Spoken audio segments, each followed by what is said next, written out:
बनावट शालार्थ आयडी प्रकरणामध्ये धुळे शहरातून प्रशांत वाडिले नामक एजंट तथा मोठा दलाल याला नाशिक आर्थिक गुन्हे शाखेची टीमने अटक केलेली आहे। काल रात्री त्याला 8:30 ते रात्री 9च्या दरम्यान त्याला अटक केलेली होती।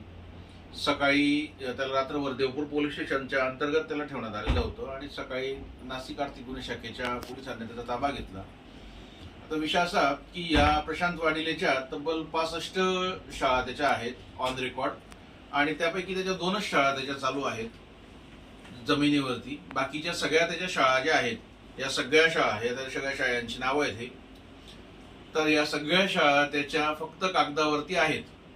तर त्याच्यामुळे ह्या सगळ्या गोष्टी मी ऑलरेडी 894 लोकांवरती बनावट शिक्षकांवरती गुन्हा दाखल केलेला आहे बनावट शालार्थ आयडी प्रकरणामध्ये।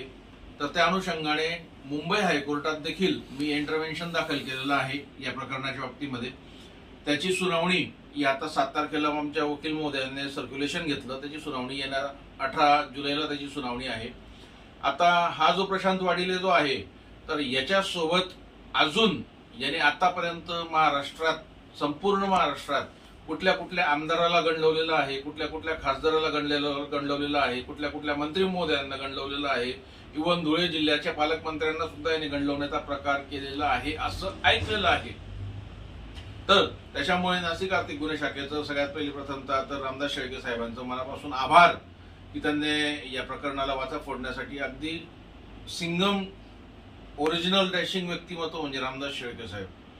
त्याच्यामुळे या प्रकरणाच्या बाबतीमध्ये मी जास्त काही सुचवत न करता एवढंच सांगेन की नाशिक आर्थिक गुन्हे शाखेने आज जे प्रशांत वाडिलेला उचललेलं आहे ते खूप चांगलं झालेलं आहे आणि आजपासून हे धुळे जिल्ह्याची सुरुवात झालेली आहे। धुळे जिल्ह्यात आजपासून बडे बडे मासे तसेच बनावट शालार्थ आयडी धारक शिक्षक जे आहेत यांना सुद्धा उचलण्याचा कार्यक्रम करेक्ट पद्धतीने केला जाणार आहे।